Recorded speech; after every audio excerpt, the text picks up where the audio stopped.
las principales banderas de la 4T ha sido el combate a la corrupción.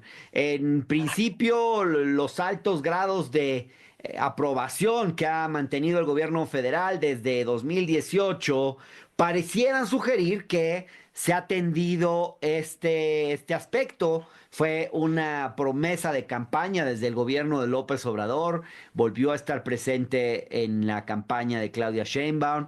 Y bueno, pues, ¿qué podemos decir al respecto?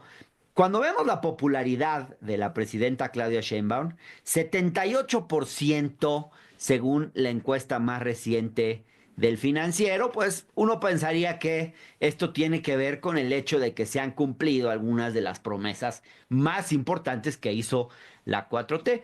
Pero de forma muy interesante, la última encuesta del Financiero nos muestra que esa misma encuesta que le da un 78% de aprobación a la presidenta Claudia Sheinbaum nos está diciendo que 55% de la población considera que en este rubro del combate a la corrupción, la 4T lo está haciendo mal o muy mal. O sea, más de la mitad tienen esa impresión.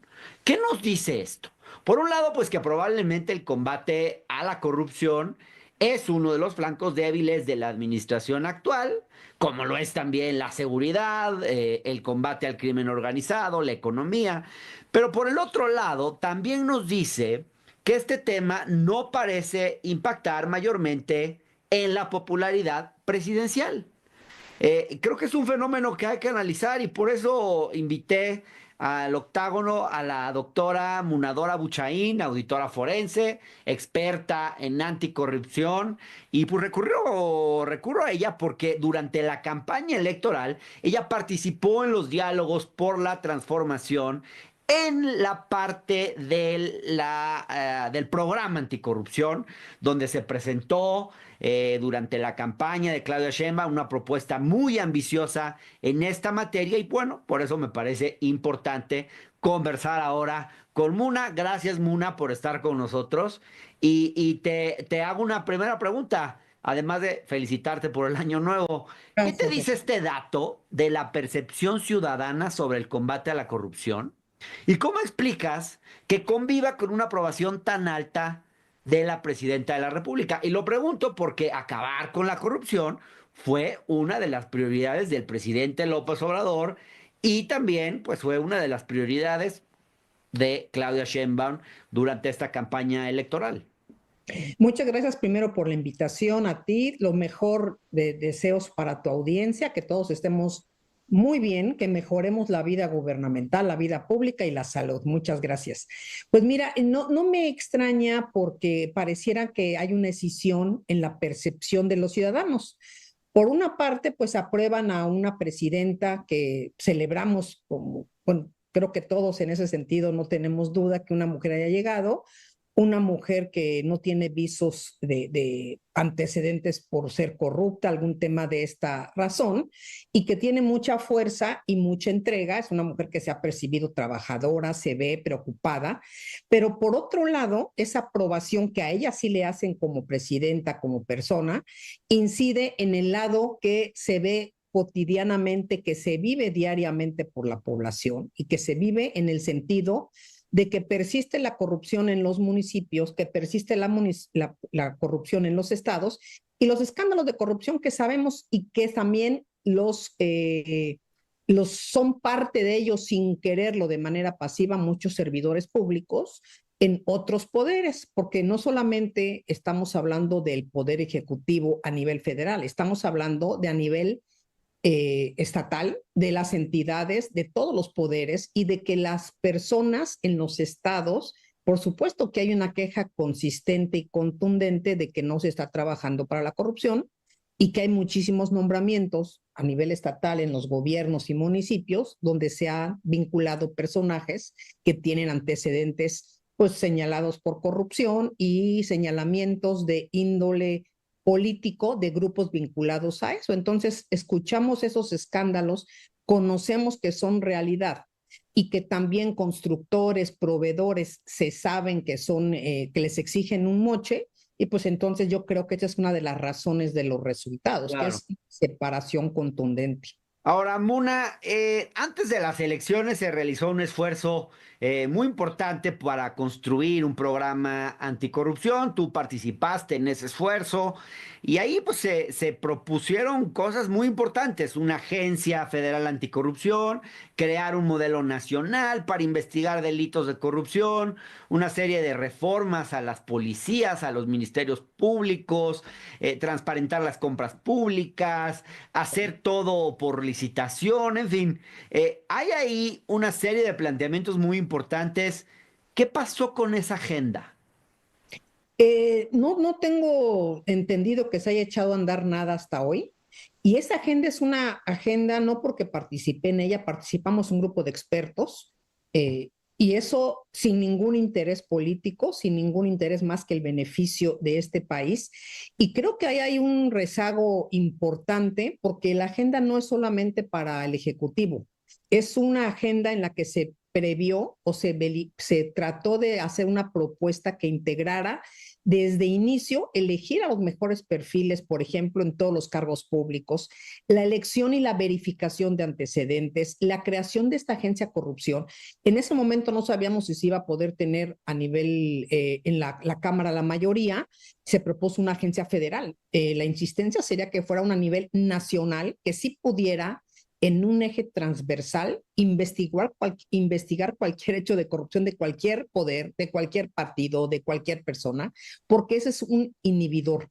Y también se habían tomado consideraciones relevantes, por ejemplo, con respecto a cómo se nombrarían a titulares de áreas de riesgo en compras y adquisiciones, que desde el primer día todo se transparentara, que las compras fueran mínimamente las que tendrían que ser por adjudicación directa, incluso lo que muchos en el sexenio pasado y también menos que en el pasado, en el antepasado y otros, había ciertos rubros en seguridad nacional, pues que se escondían porque eran los que se etiquetan como gastos de investigación, y eso siempre acababan todos desviados, ¿no? Si les daban 3,000 millones, 3,000 millones exactos se consideraban para de vengados, ¿no? Entonces, todo esto también implicaba reuniones pero más que reuniones, una agenda realmente seria y nacional para ver a qué se comprometían los sectores. Voy a poner un ejemplo. Los de construcción. Hay quejas de que les piden moches, de que hay esto. Bueno, pero ¿cuál es su propuesta para no ser parte de la corrupción? ¿Cuál es su propuesta de los proveedores para no ser parte de la corrupción? ¿Han mejorado los resultados? ¿Qué utilidad? O sea, todo esto tendría que haber sido desde el primer momento algo en lo que sí se dejaran estas, para mí son como conductas que se van heredando, donde nada más te firman convenios y aparece la foto y hace un gastadero sin que no haya más que bla, bla, bla. Entonces, yo digo que esa propuesta hasta hoy está paralizada y que ojalá se Eh, retome. pero se presentó una propuesta anticorrupción, me llamó la atención. En una mañanera acudió Raquel Buenrostro, la secretaria de la Función Pública, y ahí pues no se mencionó, pues yo no escuché nada que me remitiera a esa ambiciosa propuesta que se presentó en campaña y que bueno, yo entendería que es por la que votamos los ciudadanos. ¿Qué pasó ahí? ¿Se está dejando de lado una agenda anticorrupción que se planteó pues durante la campaña electoral? Yo creo que esa agenda no se ha retomado como una estrategia coordinada porque no depende de una persona. Coincido absolutamente contigo. Tendrían que estar ya en acción las entidades, la UIF, las entidades de fiscalización, se tendría que haber echado a andar el Sistema Nacional de Fiscalización, tendría que estar operando la Secretaría de la Función Pública, órganos internos de control realmente con gente capaz, todo el entramado que constituye la estrategia presentada. Y déjate que si es la estrategia o no, todos sabemos en este país cómo se puede acabar la corrupción. Ahí entrarían las fiscalías anticorrupción, entrarían las fiscalías generales de los estados, los perfiles de quienes las van a construir, la metodología de control de confianza, pero realmente no solamente no se ha mencionado, yo la veo paralizada. paralizada y no entiendo, y eso es parte como experta, lo digo y también lo digo cada domingo en la octava, en mi columna semanal, no entiendo qué pasa porque sí, las personas, los ciudadanos, estamos esperando que haya esa parte de empuje, pero que sea integral, ¿no? Es algo que tendrían no nada más cerrarnos filas para decir o hacer, sino que si hay una cuestión de corrupción, ya se sepa qué va a hacer, a quién le corresponde, cómo se va a actuar, cuál es la coordinación y que se vaya agotando lo que viene acumulado también en el tema anticorrupción, ¿no? Y entonces la gente lo que tenemos es memoria corta, realmente la memoria corta, fíjate, en el libro La Casa Sucia que ves en la pantalla y que ven y que muchos ya conocen, han leído, creo que el 80%, si no es que el 90%, de los actores que ahí se mencionan que tuvieron que ver con corrupción del sexenio pasado y muchas maniobras, hoy mismo están en los gobiernos, hoy mismo. Entonces voy haciendo listado en Estado de México, voy haciendo listado en Veracruz, voy haciendo listado en Chiapas, en Tabasco, en Oaxaca, son los mismos. Y entonces, ¿qué pasa? Pues que te desincentivas. Nosotros mismos, los que nos dedicamos a estos análisis y investigaciones, no solamente hemos sido perseguidos, sino que minimizan nuestras denuncias. ¿Qué significa? Que la gente no quiere problemas y que la gente prefiere decir que todo está bien y seguir pagando pasivamente esta parte de la corrupción. Te Y puedo es muy decir, te puedo decir, Muna, que yo lo he vivido en carne propia porque he escrito un libro, he hecho investigaciones sobre el claro. tema y me he pasado horas en los juzgados teniendo que contestar a demandas por daño moral y no hay ninguna sola línea de investigación abierta eh, con relación a los hechos que se denuncian en mi investigación. Te debe haber pasado lo mismo. Alguien decía que en México luchar contra la corrupción a veces tiene un costo más alto y es más peligroso que ser corrupto, Por supuesto, tú ves a los corruptos viajando, haciendo compras, riéndose en el poder y el riéndose sentirse en de el poder nuestra los cara. hace sentirse impunes. Y fíjate algo bien interesante que tiene con todo esto. Los que estamos perseguidos, tú, yo, no sé quién más esté, tienes que invertirle tiempo, dinero, para que estas fabricaciones se puedan ir aclarando. Puedes llevarte 8 o 10 años y los corruptos ni siquiera son señalados. Pareciera que hasta los perdonan por ser así y disfrutan de todas sus ganancias. Ujú. Y aquí el tema es que esa parte no solamente no se aborda, yo pienso que no se abordará, porque hay una, no sé en qué momento todas las cuerdas están integradas y entonces saben que si jalan una sale el otro. Quiere decir que todos se benefician, que todos tienen ahí un tema de ganancia para ellos, para sus familias, y no existe tampoco en nuestro país dijéramos que unas investigaciones para los que investigamos corrupción, los que, como tú, como yo, como muchos fiscales que sí han sido perseguidos por eso, en que haya una perspectiva de investigación con ese enfoque, un enfoque de que los que estamos en esto vamos a ser no solamente mayormente perseguidos, sino fabricados y necesitamos una mayor protección y un modo distinto de llevar a cabo la investigación. Entonces, eso formaría parte de una estrategia anticorrupción, porque ¿quién Sin duda. antes quiere denunciar corrupción de su presidente municipal, del de obras, del de... Aquí, si cuando pasas te dicen, mire, esta casa es de Perengano, que es mi compañero de escuela, y su papá hizo todas las obras de tal libramiento y de tal lugar. Y tienen a la hija estudiando en Boston, a la otra está en Irlanda, la gente sabe la vida porque están en los mismos estados, en las entidades. ¿Y qué ven? Pues se ven ellos con la necesidad de que si dicen algo, les puede pasar algo.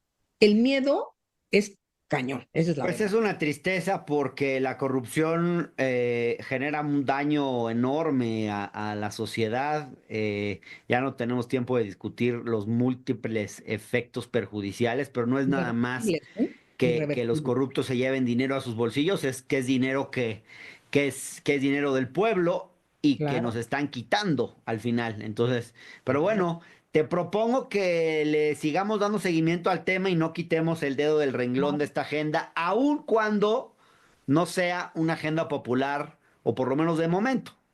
Sí, para el gobierno quizás no sea para muchos. Yo pienso que para la presidenta lo es, pero aquí en esta articulación no sé qué esté pasando, no puedo juzgar, pero creo que ya es tiempo de que camine, o sea, ya no podemos darnos más tiempo, ¿no? Estamos, cada día que pasa es un mensaje contrario. Y yo coincido contigo en todo esto, necesitamos estar más integrados como sociedad, más enterados y sí hacer algo realmente que pueda impactar. Munadora Buchaín, muchas gracias por estar en el octágono. Gracias, Hernán, y saludos a todos. Saludos. Gracias, hasta luego.